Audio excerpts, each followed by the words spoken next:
Whether you're new or an old player to Phasmophobia, we can all agree that some items' purpose sometimes leave us wondering if we used it properly or not. It is why I've put down into one short video, one tip or more per item to help you understand what to do with them instead of throwing them on the floor and leaving them to rot.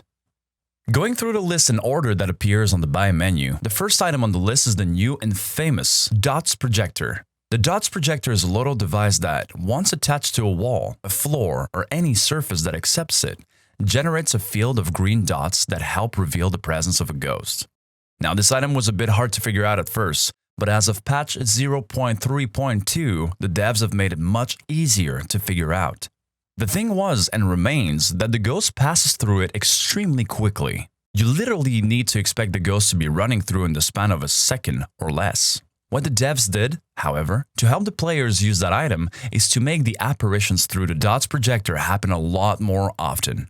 Now, where you place it doesn't really matter. Note that if the ghost interacts with the device and makes it fall from the wall, that is not the interaction that you're looking for. In every case, the key with the D.O.T.S Projector is to be patient. Next on the list is the K2 meter, known as the EMF Reader.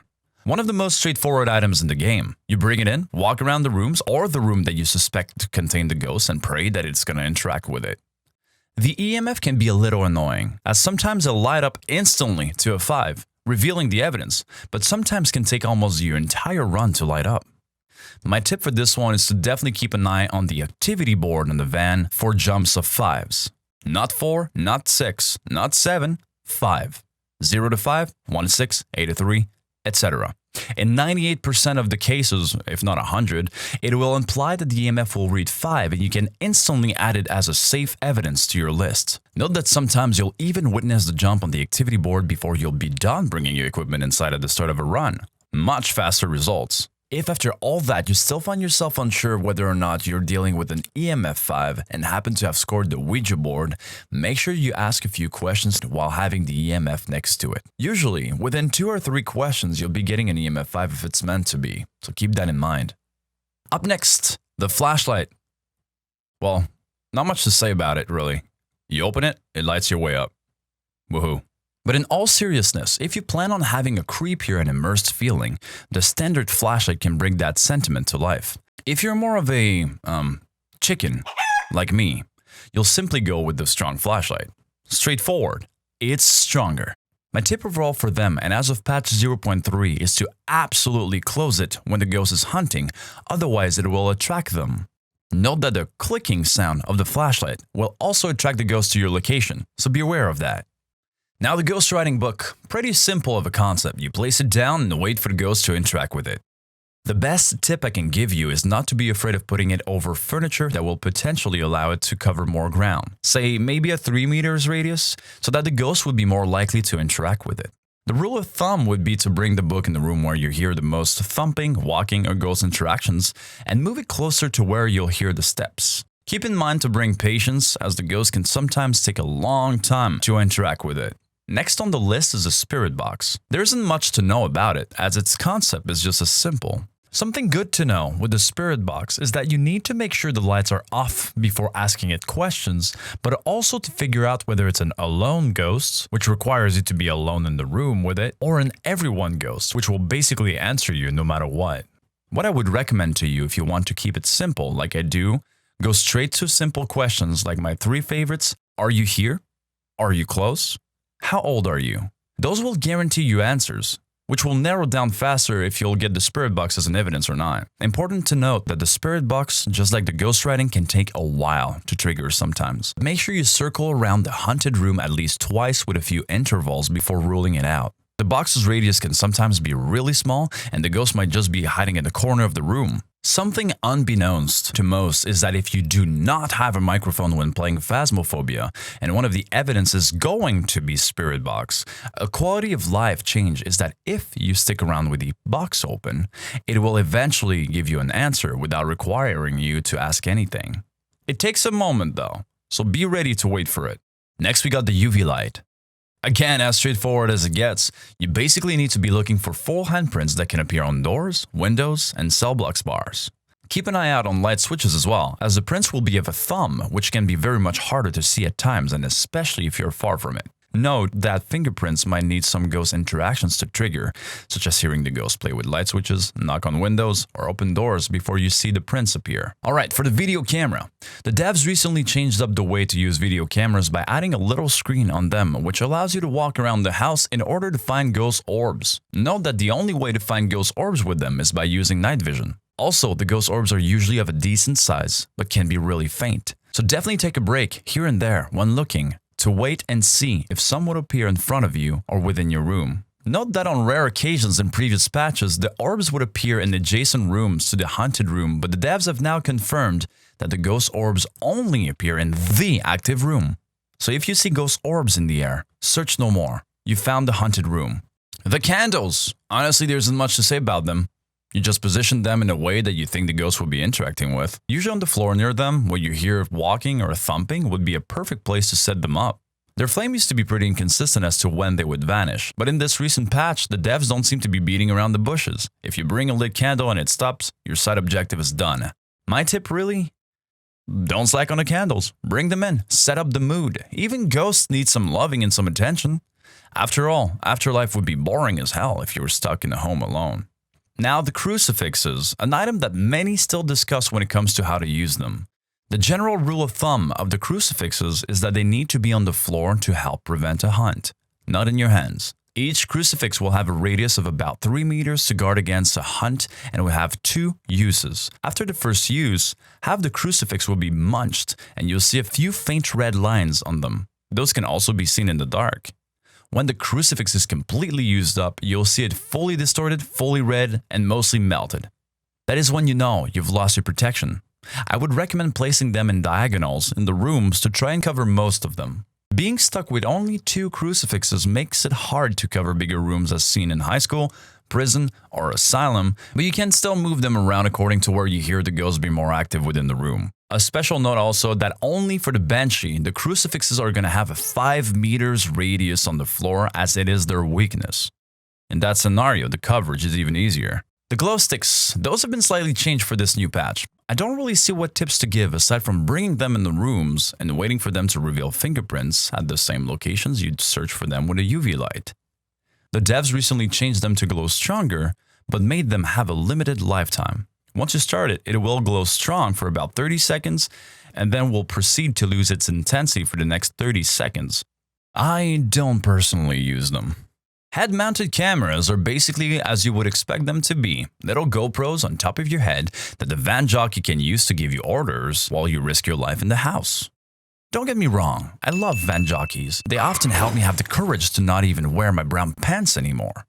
Little thing, also, if you're having second thoughts, you can interact with the hook on the wall to put down your hero headband and yell at the jockey that it's their turn to use it and get inside the house. Oh yeah, and now the, lighter.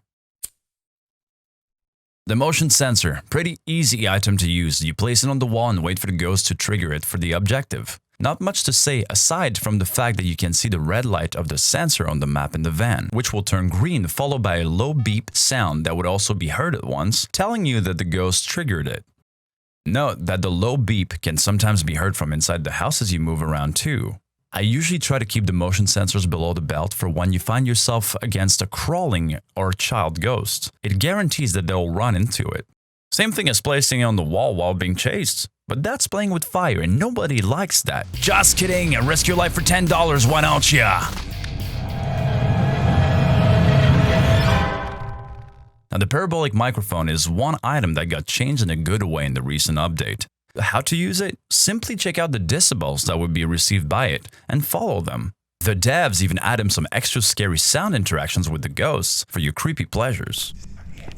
It is also important to note that the myling ghost would be more of a blabbermouth in the microphone compared to the other ghosts, so it can help you to narrow it down to that ghost type faster. The photo camera must be one of the hardest items in the game to remotely even be able to spot and take a picture of the ghost while it's chasing you while flashing like a crazy madman, and I'm so over it.